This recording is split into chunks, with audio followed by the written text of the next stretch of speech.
Hi guys, welcome to the weekly MCS live show. We skipped a couple weeks because of the holiday. I took a little bit break, but now we're back in action. We're a little bit late today. Got a bunch of box mag that we have to ship out. Last week we were doing the the CMP 18 that took an entire week. This week we took the box mag into production, and now we're up to date. I'm gonna try to catch up some of our project before we move on to the next one. All right, today we cover pretty much all the questions about the box mag, some changes or future adjustment we're gonna make. Also, the most important thing is showing you guys the differences in the towers. In my last video, I said that the round color tower works all round color. It's not really working all of them. There's some nuance on it. So I'm gonna get started on that to show you guys first thing on that tower. Okay. So I want to welcome all you guys. Let me see who's online here. So on this box drive right here, the problem with, like I said, on this, this is the version that we're doing. This one is the round collar version. I made has an extra little nub right here, which let you guys see right there. See a little extra nub right there. That allows you to adjust on different markers. I didn't cover that last time, but on this live show is perfect for it. Robert, good to see you. Felix, good to see you. Julio, Edgar, Jeremy, good to see you. CJ, good to see you. So see this little nub right there? That allows you kind of go in different markers. So for example, I'm gonna pick one up right now on T68, for example. We're gonna try and put it in, it will not go in. That because this extra nub right here, it is too wide for it. So I'm trying to make it universal as possible, reduce down the cost, not having to make multiple molds. So I get a little creative and making kind of one size fits all like most. So on an adjusted version, you can see that what I did is we did a work, we filed this down a little bit, and this allowed us to go onto a T68 perfectly. And by doing that, it reduced any wiggling or movement. Why we have to do that? Because there's really no positive tension on the magazine. Therefore, if we give it too much play, it wiggled too much, and we don't want that. So if you guys have one that get a little bit tight, get a little file, boom, boom, boom, couple little shot, done. But other than that, we adjusted for you already. Rock and roll. So on another version is you can look at this really the full nub version on the Tactical series. You don't have to do much at all. It's full range. So when you put it in, it just come on. And of course, we reduce how much play as possible in there. Like I said, the more material we add on, the more tension we put onto it. Therefore, it go in nicely, but not much play going. There's some, but not a whole lot. Okay. Next one I want to show you guys is it's kind of interesting too. As I've been doing this, learning a lot from this little things. Dale, good to see you. So on this TGR, for example, right on the TGR, obviously, I'm gonna take the full version here. It's kind of tight. Of course, you can't really get in, and of course, if I adjust it down a little bit, it goes right in perfectly. See how, I mean, literally, it fits better than the original mag. I wish I have an original mag to show you guys, but look, there is no play at all whatsoever, and when you depress, it comes right out.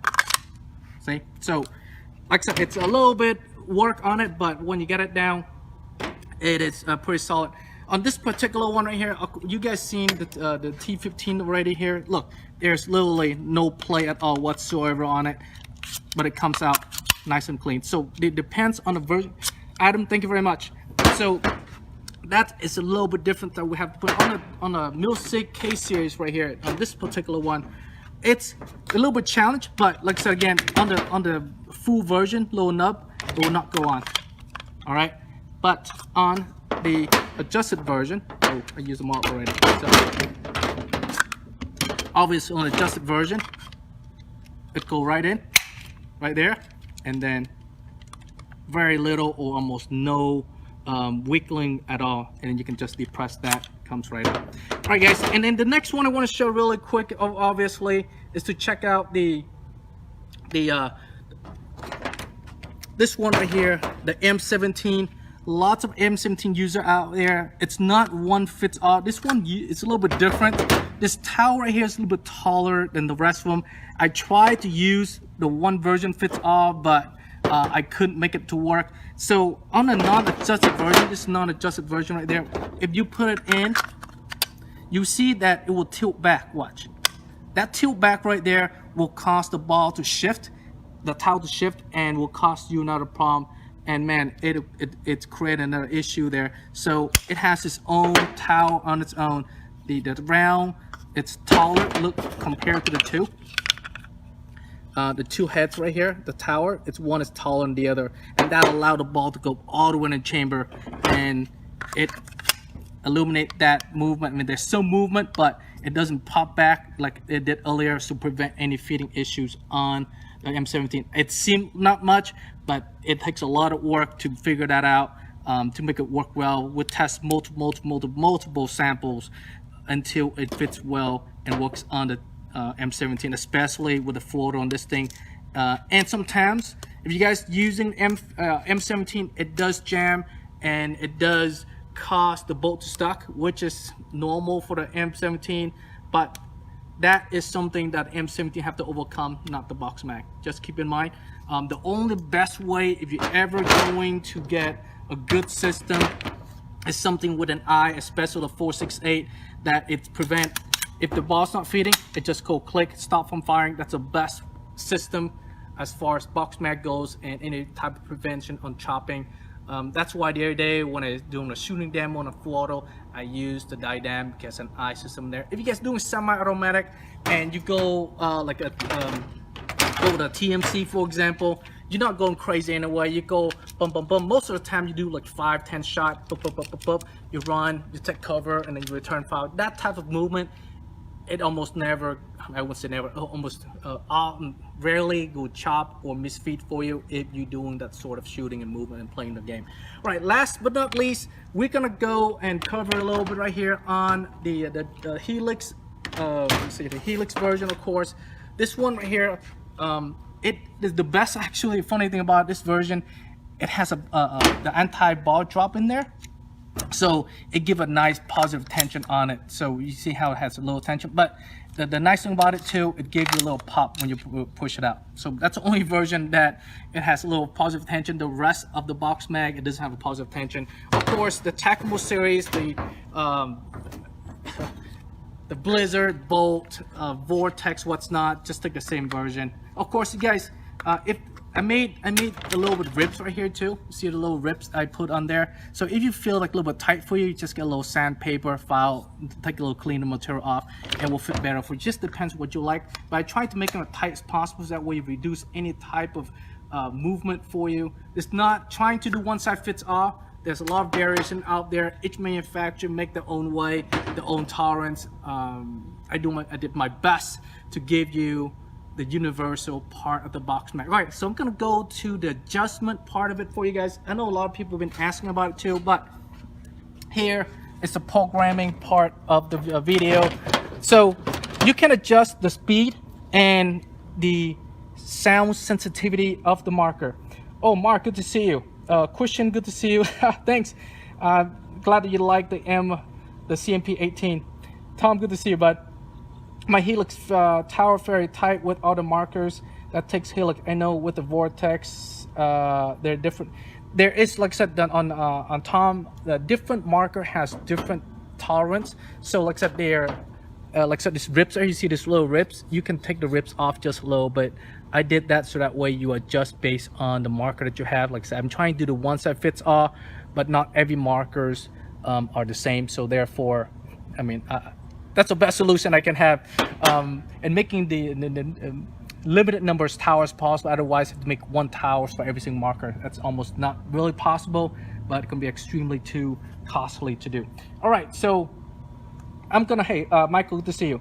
So I'm gonna write right here. So I'm gonna show you guys really quick here on how to adjust this, program your box mag. Okay, so the first thing you do, you have it off, you push it on, and see the solid green light, you push it down, now turn to red. See that? It blinked two times, and then the green, the orange, and then now it's gonna turn itself off. So that is the sequence on how it's programmed itself. So after the solid red, it will go to tell you what the current state of the box mag is. One blink meaning the lowest setting, and then 3 blink is the highest setting. So one more time here, so you turn on, solid green, you push it down, so blink, blink, 2, blink, blink, 2, and then it turns itself off. All right, so that means that this thing has a medium level, level 2 on the speed, which is the green, and then the orange tells you sensitivity of the box drive. Depends on the marker you have. If you guys know, most markers sound report are not the same. Every marker is different, so therefore what's going on is you gotta really consider when you set your marker based on the marker type. So we would recommend that you set at the lowest setting, so that way when you are actually going to play, you're able to find out which one is the best one for you. And you don't want your box mag to go on while it gets sound from another marker from your next from your buddy or something, from somebody else. You don't want the motor to go on all the time. That way it may cause the motor to burn out and the wear and tear. Probably you don't want that. All right, so next, right, so I'm gonna show you, okay, programming part of it. All right, so hit the button, solid green, and then blink, blink, blink, solid green again, solid green. This is where you adjust your, see right there, one push button, 2, and then 3. Let it go. See how I blink 3 times? Now my speed is at 3. All right, so let's do the sound. So there, green, so give 3 right there, and then 2 orange, and it's gonna give green for adjustment, and see how there it goes. So that's, so when it's orange, that's when you depress it down. For when it's solid green, that's when you adjust the speed. When it's solid orange, that's when you adjust your sensitivity. All right, so I'm gonna adjust the sensitivity back to number 1, and then I'm gonna adjust, there you go. All right, 3, and then gonna blink twice right here, and then solid green, and then orange. I'm gonna push 1.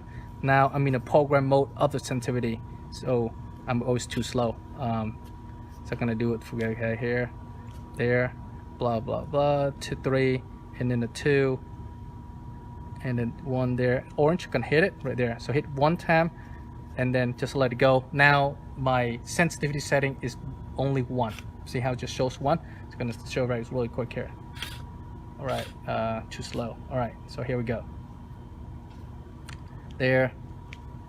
All right, see 3, and the orange gonna be only 1 blink. So that means sensitivity on the sound is at the lowest setting, which means that it requires a little bit lower, higher sound to activate the motor.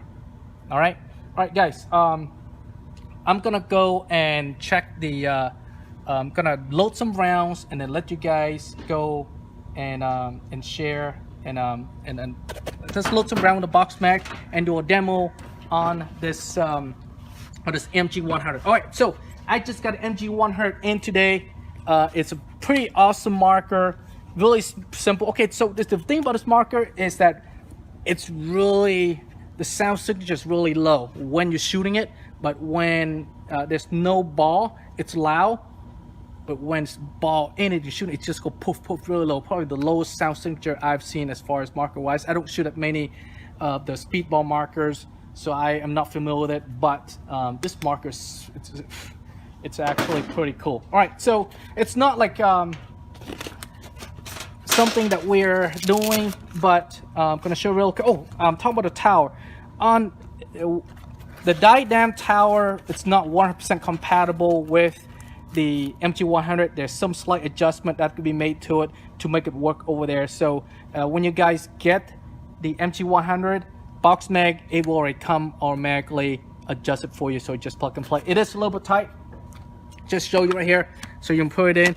See how it's almost like, see that right there, zero movement. I mean, really, I mean, this thing is just like almost one piece together, but it goes in fine right there. It's almost, like I said, again, if you want to make it less tight, this version 2, I made the ribs right there so that we can take a little bit of material off easily, let you sort of like plug it in. Boom, right there. See that it goes in on the low level. You can tell when you put it in right there. See how the lever go right there, and it's nice and tight. All right, or you can just pull on it, make sure it is good. Gonna load some ball in, and then let you guys shoot it. I'm gonna shoot it and let you guys check it out how it works on the. I realized that the box mag that we made is not the prettiest thing in the world. It does need some upgrade improvement, but on this version, I purely made it for a functional box mag, not trying to put anything fancy in there. If it's going well and you guys like what we do, I will make the changes on it in the next production, the next improvement, which you guys can easily upgrade it to it as well. So that's a load right there. All right. Again, you put it in, nice and tight. I'm gonna turn it on. On this particular box mag, I already made the setting on it on the highest MC and the lowest sensitivity setting. So pretty much ready to go right there. All right. So I'm gonna shake it a couple times, let the rounds feed into the system a little bit. Okay. So right, that's a little box right there is what we're gonna shoot. Guys, ready? Check it out. See how low signature that thing is? You almost barely hear the gun firing.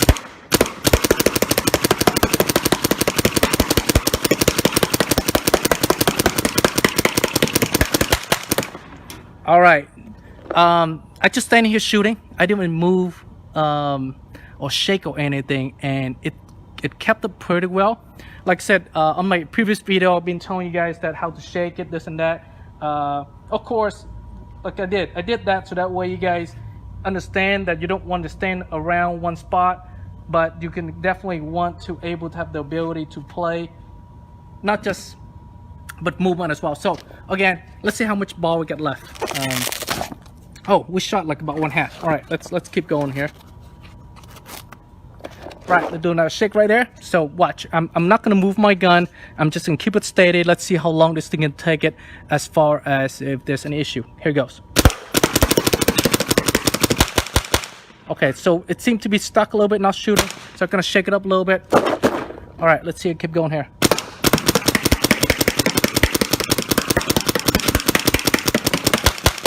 Again, it's up, so let's shake it up a little bit. We got to rotate the ball going.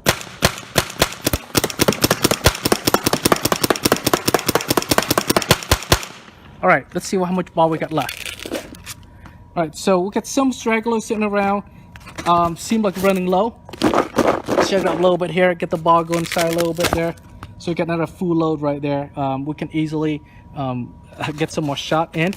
But as you get, guys, again, we're not able to see this thing. It seems like it's pretty much done here. Let me back it up a little bit here. All right, let's free it up here. All right, we pretty much called it a day. Let's see how much we got.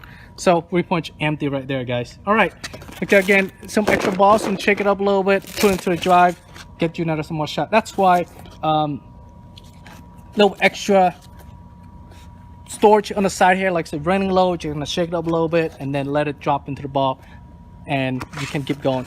It shoot pretty well as far as that goes. Like I said, you do have to shake it up. Standing around alone will not let you keep the ball going, but other than that, shooting wise, the MG100, if you guys playing paintball, it's a really cool setup right here. Hopefully you guys enjoy that, because this gun, I think for paintball wise, is probably gonna be an awesome setup for you guys if you go out there and have a good time for paintball. For what we do is a little bit different, but at the same time, you guys are gonna go and have a good time. That's something that we would definitely want to look at into the future on your enjoyment. All right, let's see what's going on here. Let's see if anyone posts anything so I can reply for next week. All right, next week you guys going out. Let me see here. Oh my, Paul, good to see you. All right, so next week we're gonna talk about the Black King next week. This gun right here I built a couple days ago. Haven't got a chance to fully test it yet, but this little rifle here, we're gonna be doing some demo for you guys next week.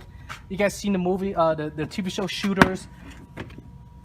This built right here with the new sight rail that let you kind of adjust the drop right there. So we're gonna put together really quick for you guys. I love this buttstock. It has this just build. This is a CXP buttstock. Get you the cheek well adjustment, get a shoulder adjustment that you cradle it in right there. So we're gonna assemble this real quick right here. On the bolt action version, when you guys put together, strike it to the back. bolt to the front. When you close it, of course, you close it right there, come into it, right there. So this version right here, let you guys kind of look and show you real quick here. This right here, our problem always been that we're doing a long range shot and I can't see my target. You know, those 100-yard shot that we did, I can't even see my target because we have to aim like about 10 feet up onto the target. And I've been talking for a very long time how we need to make a riser that does that, because the optimizer dial, it doesn't really do that at all. It's only give you like about 30 yards of adjustability. So with our ship projectiles around the corner, we have to come up with a solution, and so this is what it does here. So right now, if I were to look down range, I can see straight. But the problem, like I said, if I were to lift up my rifle and arc a little bit, now my scope is up in the same angle as my barrel, and therefore I'm not really aiming at my target anymore. I'm aiming above my target, but my scope is completely out of range. So what this thing does is that it will let you tilt the barrel to the scope over 100 yards away. It looks ridiculous. I understand what you guys thinking. Look how ridiculous it looks. Look, that's just crazy, right? How much tilt that it has. But if you want to shoot 100 yards and it will see the target, you need this adjustability and need to have that. I'm gonna call this thing a drop adjustment.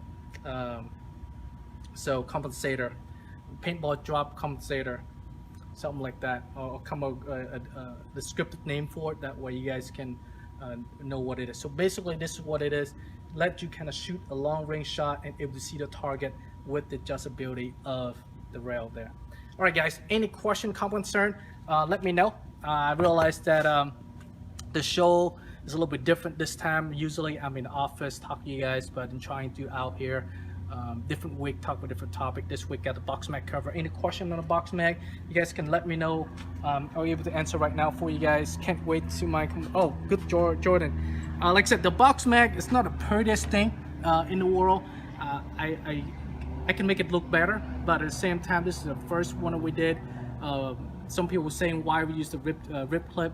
It is a good system. It is it sound activated, and it has different sensitivity for the markers. So there are tons. Look at this tape right. You got like almost 10-15 different markers right here. That means that each unit has different fitting, different sound signature. I'm trying to make one that compatible as possible, which means that it's kind of hard for us to make something that kind of looks pretty and able to kind of fit everything. This rip clip, it's been tried and true, been around for almost 15 years. It's been a workhorse in the industry for a long time. It works and it works and it works. So that's the reason why we use the rip clip and why reinvent the wheel when it's already there. Plus the ability to bring the high capacity magazine to pretty much all the MagFit marker out there. That's my goal, is to get something that work and reliable. That's the one thing that the Gen 1 box mag did not deliver. It looks great, but it did not deliver the reliability, the durability, and it does not work that great. I mean, it's okay, but it's not that great. So with this version right here, it's simple. There's no ball detent on there. You just turn off the box drive when you're done. You take it out, change the tower quickly, which make it easy for you guys to go on and go different markers. You can have multiple markers with one box drive. Your buddy can use it, you can use it, you can change it, anyone can use it for rental, loaner, whatever you guys do. You can just switch it out. It's that easy, and that's the reason why we did it that way. Of course, there's always room for improvement. I read a bunch of posts. Why did you make it like this? Why you make it like that? Why? Limit time, limit resources, limit on everything. So therefore we do the best we can to get you guys a product that works. Of course, if you guys have any problem, concern, comment, of course, reach me directly. You can message me directly on Facebook or email me, kt@mcsus.com. Alright guys, let me check some comment here, so you can adjust anything for you guys from time. On my camera I can show you some videos on some of the product right here, so you can check me out. price range on the riser runs, Bobby, run about $80, $79. It's not too much, at which the cam lever would allow adjust. It is, and Brent, it is the first version run. We're definitely gonna able to bring it more. Richard, in about tomorrow, we're able to get that up for you guys. Been really busy this week on putting the box drive together and get it out. We built them here. It's not like we built them somewhere else where the component comes here, we assemble them, and so it does take a little bit of time to get that. Did you talk with folding buttstock? Sorry, like folding buttstock. No, I mean, if you folding buttstock for the 468 I have right here, I'll do a video next week on that, Johnny. A couple different information I need to adjust before we can release it. It's not perfect, but it's great. Let's see here. Considering the 10 round helix, Brian, I do have a design for, I believe, a 14 rounds helix, the same length as the current 14 rounds helix, same shell. I mean, same 14 rounds DMAG, same shells, and we're gonna able to make that. But I've been so busy lately trying to get this box mag out, getting to the game. So hopefully you guys give me a shout. Zach, good to see you. Where place to order box mag can request to keep the metal insert inside. Brandon, you can message me directly on that personally, and I'll get you one. Like I said, it's you don't need it at all. Actual Brandon, it looks good, but like I said, you get extra magazine. I've been testing it, and it doesn't really do much benefit at all. That's the reason why we didn't put it in there. It's okay, so didn't have to no, you didn't have to shake much, but you know, Paul, but you do, like I said, you stand around, just hose it down. Of course you have to do it a little bit there. All right, guys, so here is the folding buttstock here. Some you guys were talking about. So this folding buttstock there, I found out that of course air's right there, but if you are going to use a remote line, say using a remote line version, it will block this button from being released. So if you use a remote line, you could only use it as a drop down ASA rather than a folding, because see this part right here, when you depress that down, there's a movement right there that needs to be made. If you guys want to make it full, I guess you can just get a file and file that down. I didn't realize that until it is already done. So you guys want to make it work, just kind of file that down and let that little, see when you press a little button right there, that little movement right there is needed for it to open and close. And for the the saw remote adapter or folding, the barrel nut, I'm sorry, the castle nut come up right here, push against it so you can't fold, which again, you don't want to do that anyway because you have remote line, it gets in the way right now, so you don't want to maybe not, but you can definitely use it as a drop down ASA. It looks beautiful with the CPW buttstock. That's a new one that we just got. So next week we'll cover that aspect of it, but the next day or two when we're able to put this whole thing together, I will do a little bit demo video for you guys on this model particularly, so you guys how it works, how to adjust it. I love the fact that if you fold the buttstock down like this, you still can get your velocity adjustment out, so you kind of use your original push button guide rod. You push in, rotate, and pull it out and do your adjustment, and you can push back without having to take this out, which is kind of easy in a way. It just uses a 5/16 wrench, and you can go to loosen it out, and the whole thing comes apart. It takes about 30 seconds to do. All right, let's see who else did a year ago. Let's see here, who have any question. A lot of question, a lot of comment. A riser already for on the web? Not yet, Bobby. Hopefully, like I said, I'll get it for you guys a little bit later. Helix on the MG100. I don't know about that, Brian. A lot of things going on. I mean, definitely can make it, but I don't know if the demand for it, and we don't know if we can invest into that. I think our next investment that we're gonna put our resource and funds into is the AK-12. Like I said, I gotta finish the box mag first, get it out into the world, get the funds from the sales, and then reinvest that into the AK-12 to complete that before end of the year. So hopefully we can accomplish that. And after that, we're gonna try to knock out the shape projectile, which is around the corner. I tested last week already, so we're gonna make an adjustment on the dry band again onto the mold, and we're gonna do it next week. hopefully to come in, I can test it on the Black King, and we can do a little video for you to that. Once it's done, boom, go production. After that, finish the Hydra and please finish the pistol. I know you guys been talking a lot about that. People been, you know, chewing my butt on it about this project, that project, promise. But you know what? One step at a time. I could only chip away one project as we go, the bigger one, the major one, because obviously funds and limited resource that we can do. I just pick and choose what we can do, what we cannot do. But I love to do all of them. But it's, with what we're currently doing, it's a lot already. All right, guys, any question, comment, concern, right, go ahead and email me, kt@mcsus.com. If not, go to our website, mcsus.com, and you can actually go to the chat there and then message me directly, and I'm able to help that for you. All right, guys, I'm pretty much signing off. See you guys next week. I'm gonna have the camera, I guess, go show you a little bit here, and then I'm gonna do the sign off video.